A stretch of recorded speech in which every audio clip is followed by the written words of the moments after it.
Good morning, one and all. This is the series of SSC CGL Tier 1 2024.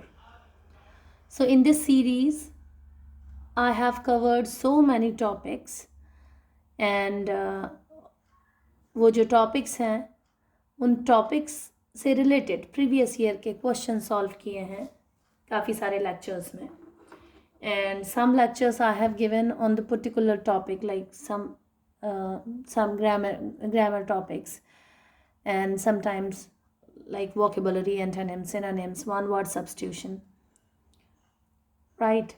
So आज वाला जो lecture है वो बेस्ड है एंटोनिम्स के ऊपर. एंटोनिम्स का जो वेटेज होगा आपका SSC CGL Tier 1 2024 वाले पेपर में, वो आपको 2 से 3 एंटोनिम मिल जाएंगे आउट ऑफ 25 क्वेश्चंस में.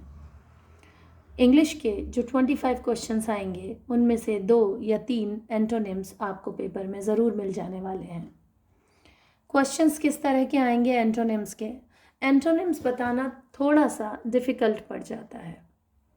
Synonyms, when the question asks for synonym, it would be quite easy to understand, क्योंकि उसी के जैसा हमें एक वर्ड ढूंढना होता है.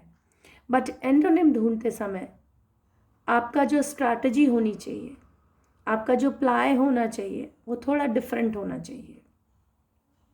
जब आप एंटोनिम देख रहे हैं, एंटोनिम ढूंढ रहे हैं, तो आपका माइंडसेट उस वर्ड के ऑपोजिट वाले वर्ड पे जाना चाहिए. और जो 4 ऑप्शन दिए हुए हैं, इट मे बी पॉसिबल कि आपको उन चारों ऑप्शंस में से एक भी ऑप्शन सही नहीं लग रहा हो, आपको नहीं समझ आ रहा हो कि उसका प्रॉपर एंटोनिम क्या होना चाहिए, आपको लगे उन चारों में से कोई भी नहीं है. Then think twice. आपको मोस्ट एप्रोप्रिएट एंटोनिम बताना है. जो 4 ऑप्शन हैं, उन 4 ऑप्शन में से सबसे अच्छा ऑप्शन कौन सा है, you should just find out that answer. तो अभी हम लोग प्रीवियस ईयर के क्वेश्चन से आगे बात करते हैं एंटोनिम्स पर, कैसे क्वेश्चंस आएंगे और उनका डिफ़िकल्टी लेवल क्या होने वाला है. So question number 1, it says select the most appropriate antonym of a word fertile. fertile एक वर्ड है, सीधे सीधे ये वर्ड दिया हुआ है यहाँ पर. one word that is fertile in the given sentence. एक given sentence है, उसमें वर्ड दिया हुआ है and it is fertile.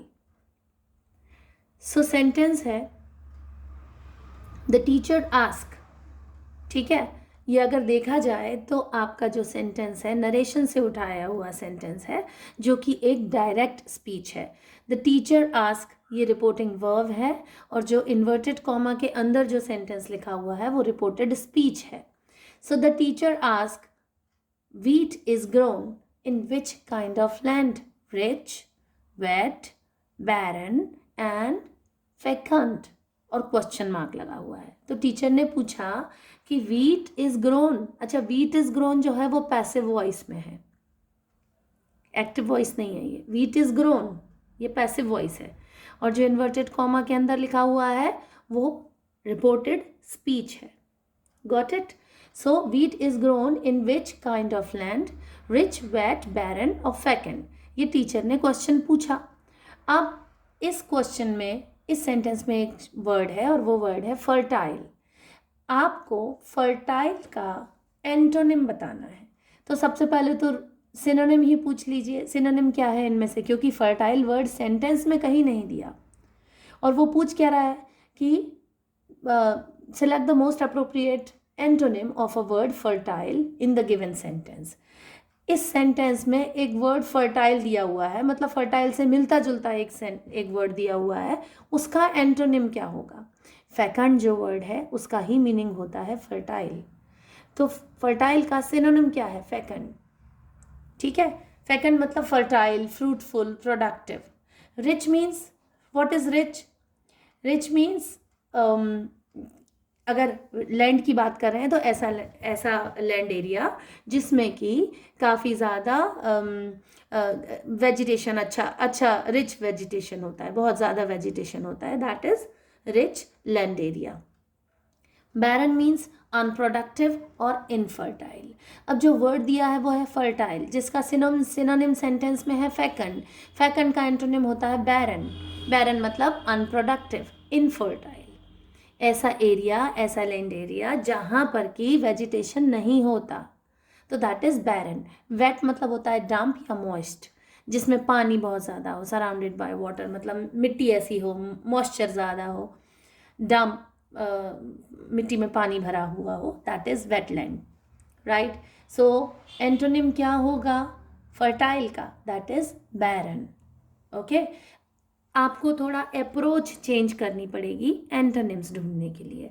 अब इस सेंटेंस में अगर आप फर्टाइल ढूंढते रह जाएंगे, if you don't know what is the synonym over here, like fecund and fertile में आपको कुछ भी चीज़ पता नहीं है, तो wheat is grown in which kind of land, इस क्वेश्चन से ही समझ लीजिए कि जो गेहूं है वो किस तरह के लैंड एरिया पर उगता है, वो तो फर्टाइल ही होगा ना। और फर्टाइल का एंटोनिम क्या होता है, बैरन, बंजर भूमि, ठीक है, that is barren. Question number 2, question number 2 says select the most appropriate antonym of the given word। सीधे सीधे एक given word दिया हुआ है, select the most appropriate antonym of the given word। ये सीधे सीधे एक एंटोनिम दिया हुआ है, दैट इज राइट या। सो गिवन वर्ड क्या है आपके पास में, select the most appropriate antonym of the given word। and what is the given word, the given word is casual। casual means होता है friendly, relaxed या temporary, इसको casual बोलते हैं। बहुत ही casual approach है तुम्हारी जॉब लेने के लिए, मतलब बहुत ही ऐसी फ्रेंडली सी अप्रोच है, तुम ज़्यादा सीरियस दिखाई नहीं दे रहे हो, जबकि तुम्हें सीरियस होना चाहिए। तुम्हारी जो अप्रोच है ना पढ़ने की, या जो तुम्हारा मोटिवेशन है, वो एक सीरियस मोटिवेशन होना चाहिए। कैजुअल मीन्स ऐसा फ्रेंडली सा, यूं ही, ठीक है। आपने बड़ी कैजुअल सी शर्ट पहन रखी है ना, थोड़ा फॉर्मल शर्ट पहननी चाहिए। तो कैजुअल का मीनिंग फ्रेंडली या रिलैक्स या टेम्पररी, इसके कुछ सिनोनिम्स हैं, ठीक है। अब इसका एंटोनिम ढूंढना है आपको। कैजुअल, कैजुअल और स्पिरिचुअल में क्या रिलेशन है, ये दोनों बिल्कुल अलग अलग वर्ड हैं, ना तो सिनोनिम है ना एंटोनिम है। स्पिरिचुअल मतलब होता है इनर या रिलीजियस या डिवाइन, एकदम धार्मिक, देवी देवताओं से रिलेटेड, दैट इज स्पिरिचुअल, ठीक है। आत्मा से रिलेटेड, अपलिफ्टमेंट से रिलेटिव, है ना, ये सब स्पिरिचुअल होता है। पर्सनल और कैजुअल में भी कोई रिलेशन नहीं है, ना तो ये इसका एंटोनिम है ना सिनोनिम है। पर्सनल मतलब डिस्टिंक्टिव होता है, कॉन्फिडेंशियल होता है, ये तो पर्सनल लेटर है, कॉन्फिडेंशियल लेटर है। डिस्टिंक्टिव ये पर्सनल ट्रेड्स हैं उसके, मतलब डिस्टिंक्टिव ट्रेड्स हैं, राइट। फॉर्मल ये है इसका ऑपोजिट। कैजुअल, आपने बड़ी कैजुअल सी शर्ट पहन रखी है, थोड़ी फॉर्मल शर्ट पहनो, राइट। सो ये जो कैजुअल का ऑपोजिट है या एंटोनिम है वो है फॉर्मल। फॉर्मल मतलब होता है फिगरेटिव या सेरेमोनियस। आप पार्टी में जाने कैजुअल कपड़े पहन के नहीं जा सकते ना, पार्टी में पिजामा पहन लिया, टी शर्ट पहन लिया तो आप एक पार्टी में नहीं जा पाएंगे, या आप एक बिजनेस मीटिंग अटेंड नहीं कर पाएंगे, आपको फॉर्मल ड्रेस पहननी पड़ेगी। तो यू शुड बी फिगरेटिव और सेरेमोनियस, फॉर्मल। कैजुअल का ऑपोजिट होता है formal, right. Now this is traditional. Traditional भी कैजुअल का ना तो ऑपोजिट है और ना ही सिनोनिम है, ना एंटोनिम है ना सिनोनिम है। तो ट्रेडिशनल मतलब होता है कन्वेंशनल, कस्टमरी। ट्रेडिशनल ये तो हमारा ट्रेडिशनल खाना है ना, कन्वेंशनल खाना है, कस्टमरी खाना है। राजस्थान में दाल बाटी चूरमा जो है वो ट्रेडिशनल फूड है, कन्वेंशनल फूड है या कस्टमरी फूड है, राइट। तो यहाँ पर एक ही वर्ड दिया हुआ है जो कि फॉर्मल है और वही कैजुअल का एंटोनिम है। Going to the next question, the question says select the most appropriate antonym of the given word। यहाँ पर भी सीधे सीधे एक given word दिया हुआ है, and the given word is conceit। conceit means होता है vanity या narcissism या image या egotism। बहुत ईगो रखना, अभिमान रखना, वैनिटी मतलब भी अभिमान रखना, दम्भ दिखाना, राइट, लाइक एकदम अपने आप को बहुत ऊंचा समझना, ठीक है। नार्सिसिज्म का मतलब ये एक वर्ड आता है, वन वर्ड में भी बहुत आता है, मतलब अपने में ही खो जाना, खुद को ही बड़ा ऊंचा मानना, बड़ा अच्छा मानना, दैट इज नार्सिसिज्म। इमेज मतलब अपनी पता नहीं क्या ही इमेज बना लेना, भाई मेरे जैसा तो कोई हो ही नहीं सकता। तो दैट इज ऑल, ये जो वर्ड होते हैं इसके कंसीट के मीनिंग होते हैं। अब इसका एंटोनिम क्या होगा? कंसीट मतलब बड़ा ईगो रखना, हाँ, बड़ा खुद को ऊंचा समझना, खुद बोस्ट कर, मतलब खुद मैं ही हूँ, बस जो हूँ मैं, बस सामने वाला कुछ भी नहीं है, बस मैं ही हूँ, सबसे ऊंचा, सबसे अच्छा, बस मैं ही हूँ। तो दैट इज कंसीट वाली जो भावना होती है। अब इसका एंटोनिम आपको ढूंढना है। फर्स्ट जो ऑप्शन है वो है कंसीलमेंट। ये कंसीट और कंसीलमेंट में आप कंफ्यूज नहीं हो जाइए। कंसीलमेंट मतलब होता है किसी चीज़ को छुपाना, हाइडिंग, या कवर करना, या प्रोटेक्शन देना, दैट इज कंसीलमेंट। और कंसीट ईगोटिज्म होता है। कंसीलमेंट और रिवील, ये कंसील और रिवील ये दोनों ऑपोजिट है। रिवील मतलब किसी चीज़ को रिवील कर देना, लेट आउट, डिस्क्लोज कर देना, लीक कर देना, ठीक है। डिस्क्लोज, लीक, दैट इज, यहाँ पर एक स्लैश आना चाहिए, डिस्क्लोज या लीक, जैसे पेपर लीक हो जाता है ना, पेपर डिस्क्लोज हो गया, पेपर लेट आउट कर दिया पेपर को, सो दैट इज रिवील। ईगोटिज्म या कंसीट का ऑपोजिट होता है मोडेस्टी। मोडेस्टी मतलब क्या होता है? अनप्रिटेंशियसनेस। प्रिटेंशियस मतलब अभिमानी होना, बहुत प्रिटेंशियस है, अपने आप को पता नहीं क्या ही समझ रही है, क्या ही समझ रहा है, ठीक है। अनप्रिटेंशियसनेस होता है मोडेस्टी, ठीक है। एक्सेप्टेबिलिटी, दूसरे के लिए आभार व्यक्त करना दूसरे के प्रति, that is modesty, right. Modesty मतलब एक बहुत मोडेस्टी वाला जो इंसान होता है वो बराबरी से बातें करता है, वो सामने वाले को भी अपने बराबर ही समझता है। In my previous lecture I have explained empathy and sympathy. So look all the aspirants, आप लोग प्रीवियस लेक्चर्स ज़रूर देखते रहिए। एसएससी सीजीएल की पूरी सीरीज़ है, और टीयर 1 2024 का जो पेपर आने वाला है, बहुत सारे क्वेश्चंस तैयार कराए गए हैं। आई गेस इसमें से बहुत सारे क्वेश्चंस तो एज इट इज़ मिल जाने वाले हैं, जो भी एक्सप्लेनेशन हुआ है। Lot many questions I have set from my side, previous year के क्वेश्चंस उठा के, और जो एग्जामिनर का जो माइंडसेट होता है उसका थोड़ा स्टडी करके then I have made that paper. तो आप वो लेक्चर्स ज़रूर देखिए, और चैनल को ज़रूर सब्सक्राइब कर लीजिए, वीडियो को लाइक कीजिए, शेयर कीजिए, और पढ़ते रहिए, खूब अच्छी मेहनत करते रहिए, सिलेक्शन ज़रूर होगा आपका। सो फोर्थ ऑप्शन देखते हैं हम लोग, हिडन। हिडन एकदम अलग सा वर्ड दिया हुआ है। हिडन मतलब होता है कंसील्ड, छुपाना, अनसीन, है ना। हिडन है ये हिडन टॉपिक है, अनसीन टॉपिक है, कंसील्ड टॉपिक है, छुपा हुआ, राइट। सो मोडेस्टी है कंसीट का एंटोनिम, ठीक है। Next question, select the most appropriate antonym of the word sinks. यहाँ पे भी एक वर्ड दिया हुआ है जिसका सिंक्स, सिंक मतलब होता है डूबना।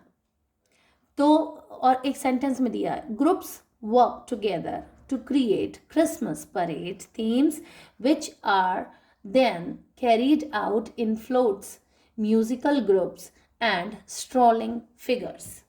So groups work together, जो ग्रुप्स थे उन्होंने साथ में काम किया, साथ में काम करते हैं, तो create Christmas parade themes which are then carried out in floats, musical groups and strolling figures. तो अब आप इसमें से बताइए कि सिंक का ऑपोजिट क्या होगा? सिंक का ऑपोजिट, सिंक मतलब होता है डूबना, फ्लोट्स मतलब होता है सेल करना या ग्लाइड करना या होवर करना। Create means produce, design, manufacture, किसी चीज़ को क्रिएट करना, बनाना, मैन्युफैक्चर करना, डिज़ाइन करना, प्रोड्यूस करना। परेड मीन्स प्रोसेशन, परेड होती है ना, जैसे 26 जनवरी की परेड होती है, दैट इज़ प्रोसेशन। मार्च, डांडी मार्च हुआ था, गांधी जी ने किया था, 78 डिसाइपल लेके डांडी से वो निकले, और साबरमती आश्रम से निकले और डांडी गुजरात पहुँचे, और वहाँ पर उन्होंने जो सॉल्ट लॉ था उसको ब्रेक किया, तो दैट इज़ सॉल्ट मार्च। मार्च मतलब परेड। रोविंग मतलब भी वही, ये कैवलकेड मीन्स भी प्रोसेशन या मार्च होता है। रोवरिंग मतलब स्ट्रॉलिंग, वो एक अलग वर्ड है। सो स्ट्रॉलिंग फोर्थ ऑप्शन जो है, स्ट्रॉलिंग मीन्स रोमिंग, जैसे कि जो लायन होता है वो केज में स्ट्रॉल कर रहे होता है, केज में ये रोम कर रहा है, जॉन्टिंग कर रहा है, रोविंग कर रहा है, दैट इज स्ट्रॉलिंग, तेज कदमों से चलना, राइट। सो जो राइट ऑप्शन है सिंक का वो होता है फ्लोट। सिंक मतलब होता है डूबना और फ्लोट मतलब होता है तैरना, right. Next question, select the most appropriate antonym of the given word rebellion। rebellion का एंटोनिम क्या होगा? rebellion, तो 4 ऑप्शंस देखते हैं हम लोग। अपराइजिंग मतलब होता है रिबेलियन, रिवॉल्ट या म्यूटनी। म्यूटनी बेसिकली जो सोल्जर्स, छोटा सा जो विद्रोह हो जाता है, छोटा सा जो रिवॉल्ट होता है उसे म्यूटनी बोलते हैं। जैसे खूब लड़ी मर्दानी, वो तो झांसी वाली रानी थी, ये जो रिवॉल्ट हुआ था 1857 वाला, उसे सिपाही म्यूटनी बोलते हैं। वो जो सिपाही थे उनका एक म्यूटनी हो गया था। पीपल से, खासतौर से ब्रिटिशर्स, उसे सिपाही म्यूटनी बोलते हैं। अपराइजिंग मतलब रिबेलियन या रिवॉल्ट या म्यूटनी, ये तो सिनोनिम हो गया रिबेलियन का अपराइजिंग।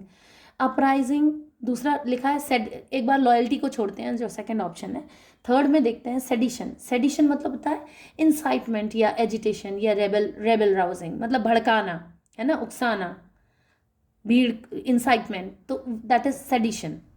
वो भी कुछ रिबेलियन या अपराइजिंग जैसा ही बनता है।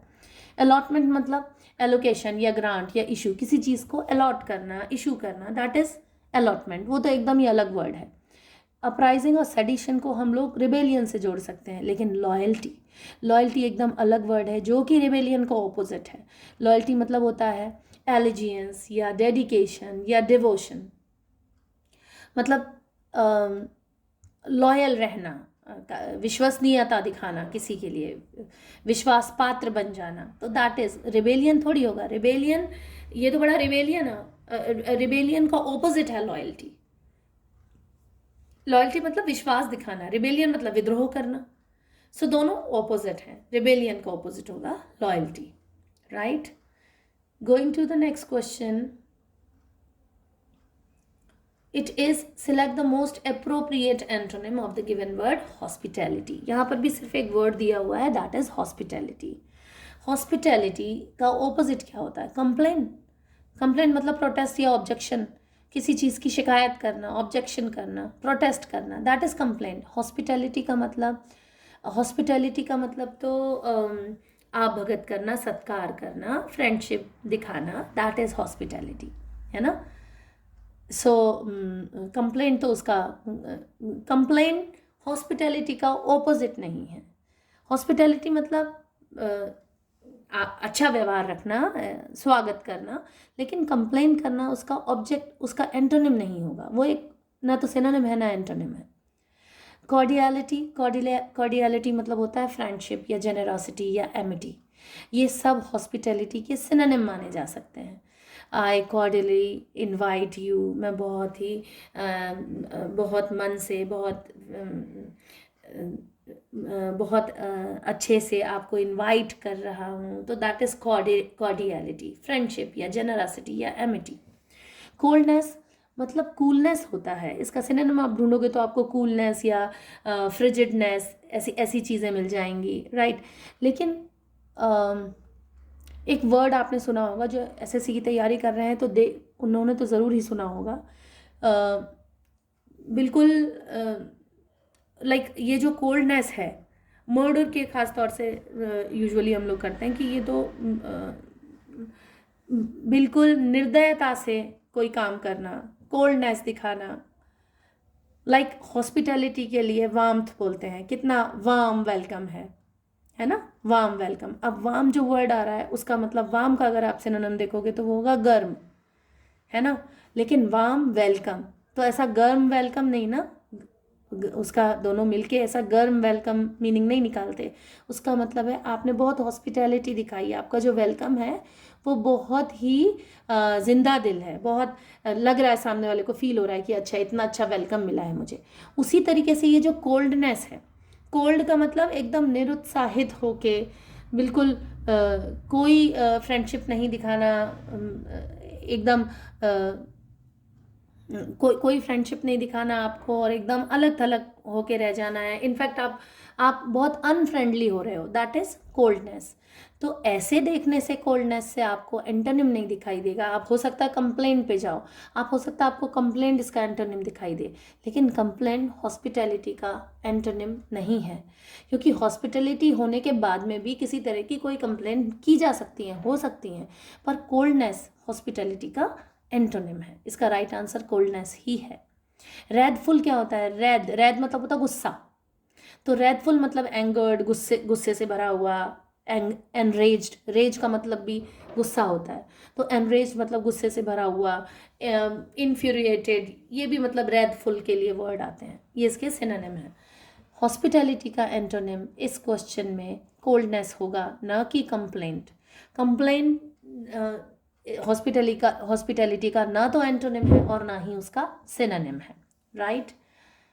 Next question, select the most appropriate antonym of the underlined word. एक सेंटेंस है, उसमें एक अंडरलाइन वर्ड है, उसमें उसका आपको मोस्ट अप्रोप्रिएट, ये जितने भी क्वेश्चंस हैं एसएससी के सब में मोस्ट अप्रोप्रिएट लिखा हुआ है, तो आपको सारे ऑप्शंस में से मोस्ट अप्रोप्रिएट ऑप्शन निकालना है, ठीक है। सो अंडरलाइन वर्ड देखिए, अंडरलाइन वर्ड है ट्रिवियल, और सेंटेंस क्या है? Failure to carry hall ticket to the exam, failure to carry hall ticket to the exam is considered as a trivial issue. मतलब आप एग्जाम हॉल में जा रहे हो, ठीक है, और आपने हॉल टिकट नहीं लिया है, आपने हॉल टिकट नहीं लिया है टू द एग्जाम। इस हॉल टिकट भूल जाने को, नहीं कर पाने को क्या कंसीडर करते हैं, क्या मानते हैं? एक ट्रिवियल इशू मानते हैं, छोटा मोटा कोई इशू है, कोई बात नहीं है, नहीं ली, ठीक है, चलो एग्जाम हॉल में चलो, आप एग्जाम पेपर दो, क्योंकि गिवन टाइम जितना है उसी टाइम में आपको एंट्री करनी है वहाँ। सो ट्रिवियल इशू है, ट्रिवियल मतलब छोटा मोटा सा इशू है कोई। अब इसके एंटोनिम देखने हैं आपको, फर्स्ट ऑप्शन में दिया हुआ है अंडररेटेड। अंडररेटेड मतलब अंडर वैल्यू या अंडर एस्टिमेट, हाँ बिल्कुल ट्रिवियल का सिनोनिम है ये, ट्रिवियल का सिनोनिम है अंडररेटेड या अंडर वैल्यू या अंडर एस्टिमेट, ठीक है। काइंड मतलब क्या होता है? काइंड मतलब होता है कंपैशनेट या बेनेवोलेंट या फिर थॉटफुल। दयालु है, कंपैशनेट है, बेनेवोलेंट है, थॉटफुल है। थॉटफुल मतलब सोच के बात करता है, राइट। जो भी दयालु व्यक्ति होगा, काइंड होगा, वो सोच समझ के ही बात करेगा, ऐसा नहीं कि जो भी मन में आया और बस बोल दिया। कंपैशनेट होगा, बेनेवोलेंट होगा, तो डेफिनेटली वो थॉटफुल होगा, सिनोनिम है काइंड के, राइट। काइंड दूसरी तरह से भी यूज़ होता है, लेकिन यहाँ पर ट्रिवियल के सेंस में kind, I have written down these synonyms. आपके एग्जाम पेपर में ऐसे कोई सिनोनिम्स नहीं बन के आने वाले हैं, वहाँ पर सिर्फ वर्ड्स लिखे हैं। लाइक ट्रिवियल के बाद में 4 ऑप्शन है, underrated, kind, problematic and serious. That तो I have done for you, for your learning, for your easy learning, so that आपको सिनोनिम एंटोनिम साथ साथ समझ आ जाए, राइट। सो थर्ड ऑप्शन है प्रॉब्लमैटिक। ट्रिवियल इशू या प्रॉब्लमैटिक ना तो ट्रिवियल का एंटोनिम है ना सिनोनिम है। प्रॉब्लमैटिक मतलब होता है डिफिकल्ट या हार्ड या ट्रबलसम, मुश्किल, है ना। सो प्रॉब्लमैटिक भी नहीं है इसका एंटोनिम। सीरियस, सीरियस मतलब होता है अर्नेस्ट, सोबर या सीवियर। देखिए अर्नेस्ट और सोबर जो है ना, वो क्वालिटी, थोड़ा कैरेक्टर के बारे में आता है। Earnest student, he is very earnest student, मतलब बहुत सीरियस स्टूडेंट है, वो ज़रूर एग्ज़ाम में टॉप करेगा। सोबर भी सीरियस के लिए, वो बहुत ही सोबर व्यक्ति हैं भाई, बहुत सीरियस व्यक्ति हैं, मतलब सोच समझ के बात करते हैं। मतलब आप जो क्वेश्चन पूछेंगे, आप जो प्रॉब्लम दिखाएंगे, उसका कोई सॉल्यूशन देने की कोशिश करेंगे। So the person is so sober, उसके लिए सोबर वर्ड आता है। अर्नेस्ट और सोबर ज़्यादातर करेक्टर ट्रेट्स दिखाने के लिए आते हैं। सीरियस का एक और मीनिंग होता है, वो होता है सीवियर। ये तो सीवियर प्रॉब्लम है, ये तो सीरियस प्रॉब्लम है। लाइक इतने सारे पेपर आउट हो जाना तो एक सीवियर प्रॉब्लम है भाई, ये सीरियस प्रॉब्लम है। तो ट्रिवियल का ऑपोजिट होगा, एंटोनिम होगा सीरियस। ट्रिवियल मतलब छोटा सा इशू है, और सीरियस इशू है मतलब बहुत बड़ा इशू है। आप अगर आप को जो एंट्री करने के लिए जो भी नीडेड चीज़ें होती हैं, जैसे समटाइम्स आधार कार्ड से काम चल जाता है, लेकिन कोई तो आईडी प्रूफ आपको ले जानी पड़ती है, अगर आप नहीं ले गए तो ये तो बहुत ही सीरियस इशू बन जाएगा, ये ट्रिवियल इशू नहीं बनेगा फिर। छोटा मोटा इशू नहीं है तो सीरियस इशू बन जाएगा। तो ऑपोजिट ट्रिवियल का है सीरियस, राइट। सीरियस होता है ट्रिवियल का opposite, right. Fourth option is the right option. Next question, ये रिपीट हो गया है, this would be the next question, right? Select the most appropriate synonym of the given word transient. Transient, the world is transient, Buddha says. Buddha ने बोला है कि world जो है ना वो ट्रांजिएंट है, राइट, बदलते रहता है। वर्ल्ड जो है वो एक जैसा नहीं है, ट्रांजिएंट है। उसके लिए वर्ड आता है प्राकृत में अनिक्का, सो ट्रांजिएंट है, बुद्धा सेज। ट्रांजिएंट का मतलब जो बदलते रहता है, बदलते रहता है मतलब स्थायी नहीं है, मतलब अस्थायी है, अस्थायी है मतलब टेम्पररी है, टेम्पररी है ना। ये तो टेम्पररी अरेंजमेंट्स हैं, ये तो थोड़ी देर के लिए अरेंजमेंट्स हैं। जैसे कि आप पढ़ने बैठे हैं, आपकी टेबल पर प्रॉपर लाइट नहीं आ रही है, तो आपने क्या किया, आपने एक टेबल लैंप लगाने की कोशिश की, लेकिन वहाँ कोई स्विच नहीं है, तो आपने एक बड़ा सा आपने इलेक्ट्रिक वायर लिया और वो तार लगा दिया आपने और टेबल लैंप चालू हो गया।